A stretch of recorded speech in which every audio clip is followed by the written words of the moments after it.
আল্লাহর নবীর শান এবং মান কোনদিন বর্ণনা করে শেষ করা যাবে না।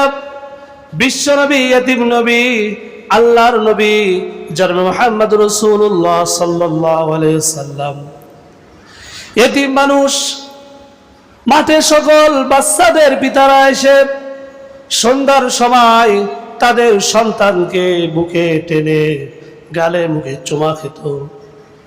আল্লাহর নবীর চোখ দিয়ে দরদর করে পানি নেমে আসতেন। আল্লাহর নবী ওই মাঠের এক কোনায় বসে সন্ধ্যা হয়ে যায়, কান্না করে আর বলে, প্রত্যেক বাচ্চার পিতা রয়েছে, আমার কেন পিতা নাই? আল্লাহর নবী কান্না করে। হঠাৎ করে আবু জাহেল ঘোড়া দাপড়াতে দাপড়াতে চলে আসলেন। আবু জাহেল এসে বলতেছেন, ভাতিজা কেন কান্না করো? কান্না করার প্রয়োজন নাই, তোমার আব্বা বেঁচে নাই, তাই কি হয়েছে? আমরা চাচারা তো বেঁচে আছি, তুমি আমার ঘোড়ার উপরে ওঠো, আমি তোমাকে বাড়িতে নিয়ে যাব। সুবহানাল্লাহ বলেন। আবু জাহেল বিশ্ব নবীকে কোলে তুলে নিয়ে ঘোড়ার সামনে পিছনে বসালেন। কিতাবে এসেছে পিছনে বসানোর সঙ্গে সঙ্গে ঘোড়াকে বলতেছেন, ঘোড়া এবার চলো। ঘোড়া যায় না, ঘোড়া কথা শোনে না। আবু জাহেল, আল্লাহ রাব্বুল আলামিন পৃথিবীতে মানুষ আসবার পরে কি কাজ তার সেটা আল্লাহ তাআলা জানিয়ে দিয়েছেন। আল্লাহ রাব্বুল আলামিন জানিয়ে দিয়েছেন, ওয়ামা খালাকুতুল জিন্না ওয়াল ইনসা ইল্লা লিয়াবুদুন। আল্লাহু আকবার বলেন। আল্লাহ রাব্বুল আলামিন জানিয়ে দিয়েছেন, পৃথিবীতে মানুষকে পাঠানোর একটাই উদ্দেশ্য আমার, সেটা হচ্ছে মানুষ আমি আল্লাহর আনুগত্য করবে, আমি মালিকের তারা দাসত্ব করবে। একটাই উদ্দেশ্য আল্লাহর, সেটা হচ্ছে এই মালিকের গোলামি করা এবং তার আনুগত্য করা, তার ইবাদত বন্দিগিগুলো সুন্দরভাবে পাবন্দি করা। এটাই হচ্ছে আল্লাহর উদ্দেশ্য। এবং নবী রাসূলকেও কিন্তু একই উদ্দেশ্যে পাঠিয়েছেন। আচ্ছা, বিশ্বনবী করিম সাল্লাল্লাহু আলাইহি সাল্লামকে যখন পৃথিবীতে পাঠালেন, নবুয়াত পাওয়ার আগে বিশ্ব নবীর উপরে কোনো চাপ ছিল? কোনো নির্যাতন ছিল? কোনো নির্যাতন ছিল না। এমনকি মক্কার লোক তাকে আল আমিন উপাধি দিয়েছিলেন, তাই না? তাকে বিশ্বাসী, তাকে আস-সাদিক, বিভিন্ন রকম নামে তাকে ডাকত।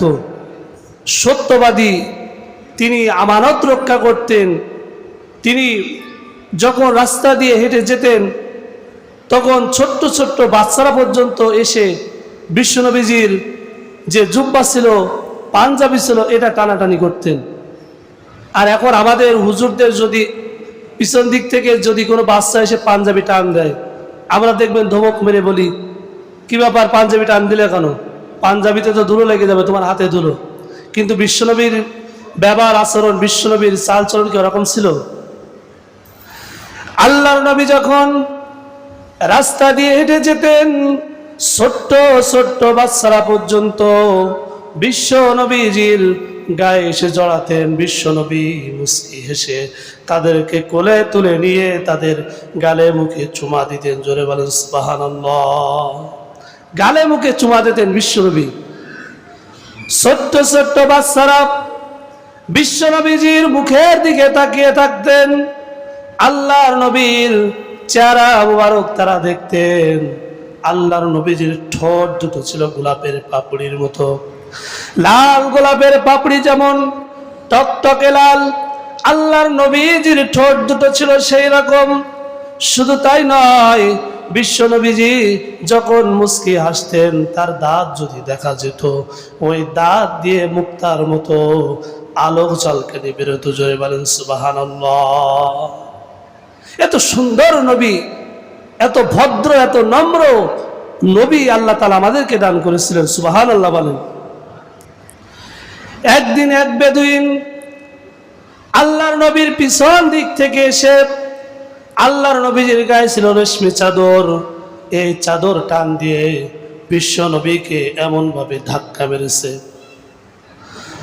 টান মারার সঙ্গে সঙ্গে চাদরের যে জরি, কাজ করা জরি ছিল, এই রেশমি চাদরের কাজের জড়িতে আল্লাহর নবীর ঘাড় মোবারক কেটে গেলেন। সাহাবায়ে কেরামরা তো রেগে ফায়ার হয়ে গেলেন। এত সাহস বেতুইন তোমাকে কে দিল? তুমি একটা ভিখারি মানুষ, তুমি সাহায্য প্রার্থী একজন মানুষ, ভদ্রভাবে নম্রভাবে তুমি সাহায্য চাবে, কিন্তু সাহায্য চাওয়ার কৌশলটা তোমার কি? কেন তুমি পিছন দিক থেকে চাদরটা টেনে এমন ভাবে সাহায্য চেলে?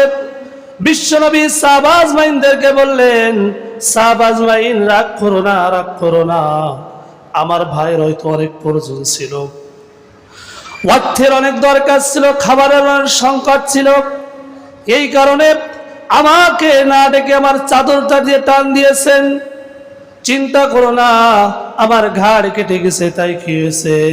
আমার ভাইকে আমি ক্ষমা করে দিলাম। জোরে বলেন সুবহানাল্লাহ। সাহাবায়ে কেরামরা তো কেঁদে কেঁদে হয়রান যে এ কেমন মানুষ? একটা ভিখারি এসে, একটা সাহায্য প্রার্থী মানুষ এসে এত সুন্দর চেহারার একজন মানুষকে পিছন দিক থেকে চাদর টান দিয়ে তার গলা ছিলে গেল, কিন্তু সে কোনো প্রতিবাদ করলো না, একটা ধমকও মারলো না, আমাদেরকেও মারতে দিল না। এটা কেমন মানুষ? এই চরিত্র, এই ভদ্রতা দেখে বেদুইন বলল, আমি আসলে কোনো সাহায্য প্রার্থী, কোনো ভিখারি না, আমি এসেছিলাম আপনাকে পরীক্ষা করার জন্য।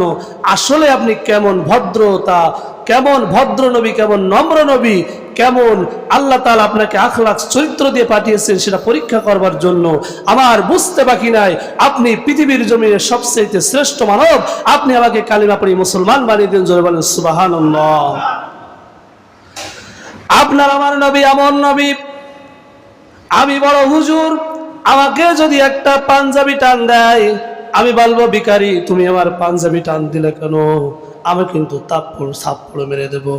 কিন্তু আল্লাহর কসম বলি, বিশ্ব নবী এমন নম্র, এত ভদ্র নবী ছিলেন যে নবী কোনদিন মানুষের উপরে রাগান্বিত হয় না। জোরে বলেন সুবহানাল্লাহ।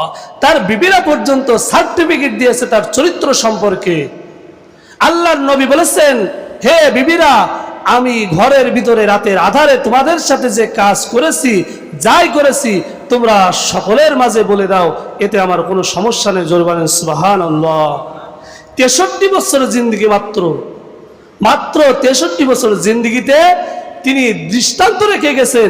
এমন দৃষ্টান্ত পৃথিবীর জমিনেতে রেখেছেন, আপনি আমি 1550 বছর ধরে তার নাম শান আমরা এমন ভাবে আলোচনা করতেছি, এরপরেও আল্লাহ তাআলা বলেছেন আমার নবীর শান এবং মান আমি আল্লাহ এত বেশি দিয়েছি, যেটা যদি সমুদ্রের পানিগুলোকে শেষে তোমরা শুকিয়ে দিতে সম্ভব হবে, কিন্তু আমার নবীর শান এবং মান তোমরা আলোচনা করে শেষ করতে পারবে না। জোরে বলেন সুবহানাল্লাহ। এত মর্যাদা আল্লাহ তাআলা তার নবীকে দিয়েছেন। তিনি পৃথিবীতে এসেছেন, ওয়ামা আরসালনাকা ইল্লা রাহমাতাল লিল আলামিন। আল্লাহ নিজেই বলতেছেন, আমি আমার রাসূলকে পৃথিবীর জমিনেতে পাঠিয়েছি রহমত স্বরূপ, আলো স্বরূপ। কারণ বিশ্ব নবী যে ঘরের ভিতরে থাকতেন, আপনারা কিতাব খুললে দেখতে পারবেন ওই ঘরের ভিতরে কোনোদিন লাইটের প্রয়োজন হতো না। জোরে বলেন সুবহানাল্লাহ। এমনকি রাসূলের বিবিদের যদি একটা সুসও হারিয়ে যেত, আল্লাহর নবী কখন ঘরের ভিতরে আসবে এই অপেক্ষায় তারা থাকতো। কারণ ওই সময় তো আপনার আমার মতো লাইটের ব্যবস্থা ছিল না, কোনো হেরিকেনের ব্যবস্থা, কোনো টেবিলের ব্যবস্থা সেই সময় ছিল না। আল্লাহর নবী কখন ঘরের ভিতরে আসবে এই অপেক্ষায় তারা থাকতেন। আল্লাহর নবী আসবার সঙ্গে সঙ্গে তার বিবিরা বলতেছেন, আমি আমার হারানো সুসটাও পর্যন্ত খুঁজে পেতাম। জোরে বলেন সুবহানাল্লাহ। আল্লাহর নবী এমন নবী ছিল। অনেকেই এখন বলে নবী আমাদের মতো সাধারণ মানুষ। আসলেই কি নবী আপনার আমার মতো সাধারণ মানুষ? আপনার আমার মতো যদি সাধারণ মানুষ বিশ্ব নবী হতেন, কিতাব খুলে দেখেন, বিশ্ব নবীজির প্রস্রাব পায়খানা পর্যন্ত কোনোদিন কোনো মানুষ দেখতে পারে নাই। কিন্তু সাহাবায়ে কেরামরা বলেছেন, আমরা ধারণা করি বিশ্ব নবী যখন মল ত্যাগ করতেন, পায়খানা করতেন, পাহাড় এমন ভাবে, পাথর এমন ভাবে ফাঁক হয়ে যেতেন, বিশ্ব নবী যখন পায়খানা করতেন সঙ্গে সঙ্গে মাটি ওই মলটাকে খেয়ে ফেলতো। জোরে বলেন সুবহানাল্লাহ। প্রস্রাব করলেও একই রকম বিশ্ব নবীজির পায়খানা প্রস্রাব কোনোদিন কোনো সাহাবায়ে কেরামরা যারা সবসময় কাছে কাছে থাকতেন তারাও কোনোদিন দেখতে পারে না। জোরে বলেন সুবহানাল্লাহ। আপনার আমার মতো সাধারণ মানুষ, তাহলে আপনি আমি যদি এখন বাথরুমে যাই পরে আরেকজন বাথরুমে যেতে পারে না, এমন একটা অবস্থা। তারাই আবার বলে বিশ্ব নবী আপনার আমার মতো সাধারণ মানুষ ছিল। জোরে বলেন নাউজুবিল্লাহ। সাধারণ মানুষ ছিলেন না, আল্লাহ তাআলা স্পেশালি তাকে পৃথিবীর জমিনেতে পাঠিয়েছেন। কোনো সাধারণ মানুষ বিশ্ব নবী ছিলেন না। আল্লাহর নবীর শান এবং মান কোনদিন বর্ণনা করে শেষ করা যাবে না। বিশ্ব নবী, ইতিম নবী, আল্লাহর নবী জনাবে মুহাম্মদ রাসূলুল্লাহ সাল্লাল্লাহু আলাইহি সাল্লাম। ইতিম মানুষ, মাঠে সকল বাচ্চাদের পিতারা এসে সন্ধ্যার সময় তাদের সন্তানকে বুকে টেনে গালে মুখে চুমা খেত। আল্লাহর নবীর চোখ দিয়ে দরদর করে পানি নেমে আসতেন। আল্লাহর নবী ওই মাঠের এক কোনায় বসে সন্ধ্যা হয়ে যায়, কান্না করে আর বলে প্রত্যেক বাচ্চার পিতা রয়েছে, আমার কেন পিতা নাই। আল্লাহর নবী কান্না করে হঠাৎ করে আবু জাহেল ঘোড়া দাপড়াতে দাপড়াতে চলে আসলেন। আবু জাহেল এসে বলতেছেন, ভাতিজা কেন কান্না করো? কান্না করার প্রয়োজন নাই, তোমার আব্বা বেঁচে নাই তাই কি হয়েছে, আমরা চাচারা তো বেঁচে আছি, তুমি আমার ঘোড়ার উপরে ওঠো, আমি তোমাকে বাড়িতে নিয়ে যাব। সুবহানাল্লাহ বলেন। আবু জাহেল বিশ্ব নবীকে কোলে তুলে নিয়ে ঘোড়ার সামনে পিছনে বসালেন। কিতাব এসেছে পিছনে বসানোর সঙ্গে সঙ্গে ঘোড়াকে বলতেছেন, ঘোড়া এবার চলো। ঘোড়া যায় না, ঘোড়া কথা শোনে না। আবু জাহেল বলতেছেন, এই ঘোড়া তো আমার অত্যন্ত প্রিয় ঘোড়া, অনেক প্রশিক্ষণ আমি দিয়েছি, কিন্তু এই ঘোড়া কেন আমার কথা শুনতেছে না। ঘোড়াকে পিটিয়ে পিটিয়ে এমন চাবুক মারা মেরেছে ঘোড়াকে, ঘোড়ার শরীরটা ক্ষত বিক্ষত হয়ে গেছে, শরীর দিয়ে রক্ত দরদর করে বের হচ্ছে। এরপরেও ঘোড়া একটা কদম সামনে আগায় না। ঘোড়ার জবান আল্লাহ তাআলা খুলে দিলেন। ঘোড়া বললেন, বিশ্ব নবী যিনি আসমানের নিচে সবচাইতে দামি মানুষ, যিনি না হলে পৃথিবী আল্লাহ তাআলা সৃষ্টি করতেন না, এই নবীকে পিছনে বসিয়ে আপনি সামনে বসবেন আর আমি ঘোড়া বেয়াদবি করব, সামনে যাব না, না পারবো না। আগে বিশ্ব নবীকে পিছন দিকে সামনে আনতে হবে, সামনে যদি আনতে পারেন আমি ঘোড়া যাব, না হলে কিয়ামত পর্যন্ত পিটালেও আমি মারা যাব, কিন্তু ঘোড়া আমি সামনে যাব না। জোরে বলেন সুবহানাল্লাহ। ঘোড়া নবীকে চিনেছেন, কিন্তু উট নবীকে কেমন চিনেছেন? খাদিজার সকল ধন সম্পদের স্থলগুলো তিনি যখন বাণিজ্যিক করতে যাবেন, ব্যবসার কাজে চলে যাবেন, সম্পদগুলো প্রত্যেক উটের উপরে চাপিয়ে দিয়েছেন। একটা উট ছিল, এর নাম ছিল নাক্ষা। এই নাক্ষার পিঠে আল্লাহর নবী সওয়ার করবেন, কিন্তু নাক্ষা আর ওঠে না, মাথাটা নিচু করে কান্না করতেছে। আল্লাহর নবী বলতেছেন, কি ব্যাপার উট, তুমি সামনে আগাও না কেন? এদিকে খাদিজার সব উটগুলো তো বাণিজ্যিকের জন্য, ব্যবসার জন্য সামনের দিকে অগ্রসর হয়েছে, আর আমি যদি এখানে বসে থাকি খাদিজা রাগ করবে, কারণ আমি তো নতুন ব্যবসার তার হাল ধরেছি, আর এমন প্রথম থেকে যদি আমি বেয়াদবি করি খাদিজা আমাকে কাজে রাখবে না। উট কোনো কথা বলে না, মাথাটা নিচু করে দিয়ে আছেন। আল্লাহর নবী উটকে ডেকে বলতেছেন, উট কি ব্যাপার, তোমার শরীরটা কি খারাপ নাকি, তুমি অসুস্থ হয়েছো, তুমি কেন উঠো না, তোমার কি উঠার শক্তি নাই? তখন আল্লাহ রাব্বুল আলামিন ওই উটের জবানটা খুলে দিয়েছেন। উট বলতেছে, ইয়া রাসূলুল্লাহ, ইয়া হাবিবাল্লাহ, পৃথিবীর মানুষ আপনাকে চিনুক আর না জানুক, আমি উট আপনাকে চিনে ফেলেছি। জোরে বলেন সুবহানাল্লাহ। আমি আপনাকে চিনে ফেলেছি, আপনি যে বিশ্ব নবী। কিয়ামতের ময়দানে আপনার আগে আল্লাহ তাআলা কাউকে জান্নাত দিবেন না, এবং আপনি যে জান্নাতে যাইবেন আপনাকে একটা যানবাহন আল্লাহ দান করবেন। ওই যানবাহনটা যদি আমি উটকে আপনি স্বীকৃতি দিতে পারেন, আমি উট আপনার কথা শুনবো, না হলে কিয়ামত হয়ে যাব, আমি এখান থেকে একটা কদম সামনে যাব না। সুবহানাল্লাহ বলেন। উটের কথা শুনে বিশ্বনবী উটকে বলতেছেন, উট রাগ করো না, আল্লাহ যদি আমাকে এমন পাওয়ার কিয়ামতের মাঠে দেয়, অবশ্যই আমি তোমার উপরে উঠে জান্নাতে যাইব, আর কোনো যানবাহনে যাব না। জোরে বলেন সুবহানাল্লাহ। প্রত্যেকটি স্থলের জিনিস আল্লাহর নবীকে চিনেছেন। কতগুলোর নাম বলবো। আল্লাহর নবী যে মসজিদে নববীতে খুতবা দিতেন, আল্লাহর নবীজির পিছনে একটা গাছ ছিল, খেজুর গাছ। এই খেজুর গাছটা যখন সরিয়ে দেওয়া হলো, নতুন করে মেম্বার তৈরি করা হলো, আল্লাহর নবী মেম্বারের উপরে দাঁড়িয়ে খুতবা দিচ্ছেন, এমন সময় শুনতে পারে কে যেন গুনগুন গুনগুন করে কাঁদতেছেন। আল্লাহর নবী বলতেছেন, কে কান্না করে? সকল সাহাবায়ে কেরামরা চারিদিকে খোঁজাখুঁজি করলেন, কোনো বাচ্চা পায় না।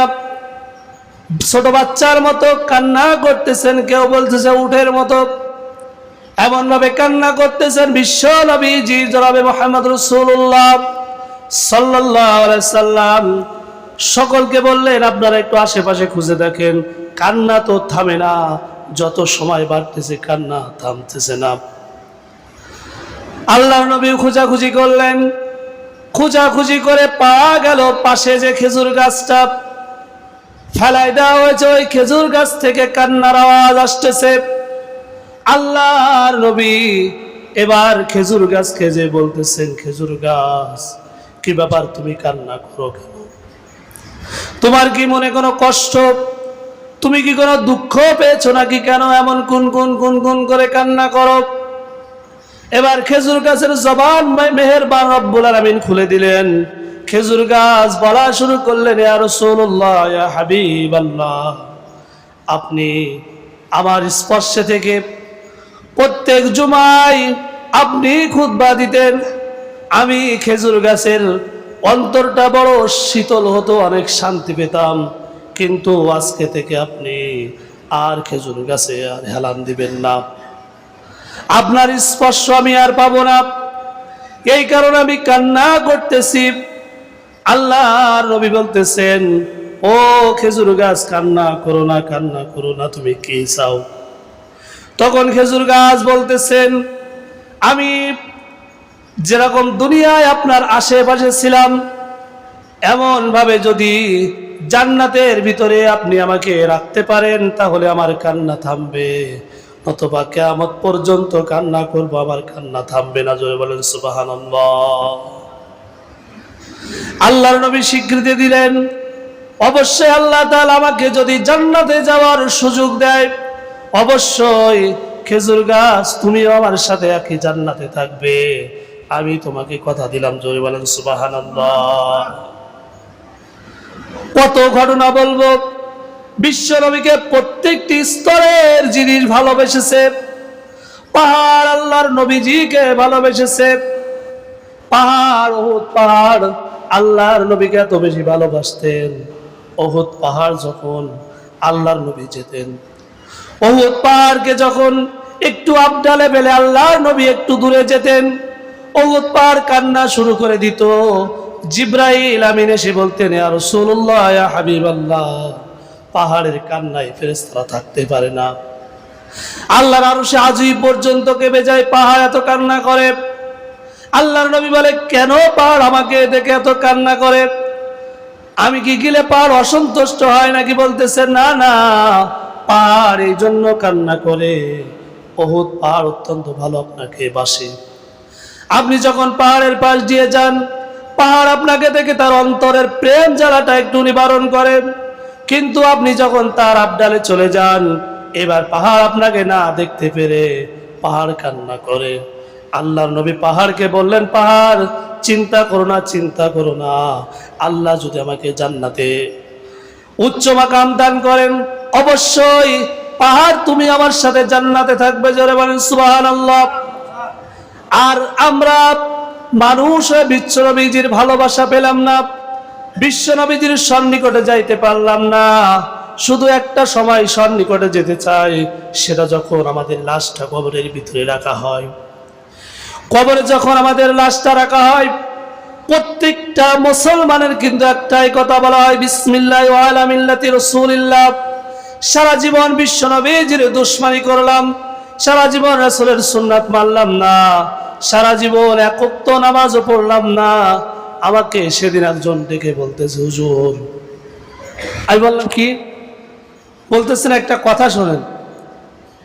এই যে অনেক মানুষ জুম্মার নামাজ পড়ে না, আর সে বুক ফুলিয়ে একেবারে বাস্তব কথা বলতেছে, মেম্বারে পরে বসে সে বুক ফুলিয়ে আমাকে বলতেছে অনেক মানুষ জুমার নামাজ পড়ে না, আর আমি 2 ঈদের নামাজ পড়ি কিনা তাও ঠিক নেই। নাউজুবিল্লাহ বলেন। সে বুক ফুলিয়ে আবার বলতেছে সেটা মুসলমান এই এলাকারই লোক। তাহলে দেখেন, আমরা বিশ্বনবীজির শাফায়াত পেতে চাই, বিশ্বনবীজির সন্নিকটে যেতে চাই, কিন্তু বিশ্বনবীজির রেখে যাওয়া সুন্নাত, বিশ্বনবীজির রেখে যাওয়া যে আখলাক চরিত্র, এগুলোকে আমাদের জীবনের সঙ্গে ধারণ করতে চাই না। অথচ বিশ্বনবীজির কাছের মানুষ হতে চাই, বিশ্বনবীজির শাফায়াত পেতে চাই। কিয়ামতের মাঠে সকল নবীরা পর্যন্ত আমাদের বিশ্বনবীজির শাফায়াতের জন্য অপেক্ষা করবে। আর আপনি আমি এমন কপাল পোড়া হয়ে গেলাম যে বিশ্বনবীজির সনিকটের লোক হয়েও, তার উম্মাত হয়েও আমরা বিশ্বনবীজির শাফায়াত না পেয়ে জাহান্নামে যাব। জোরে বলেন নাউজুবিল্লাহ।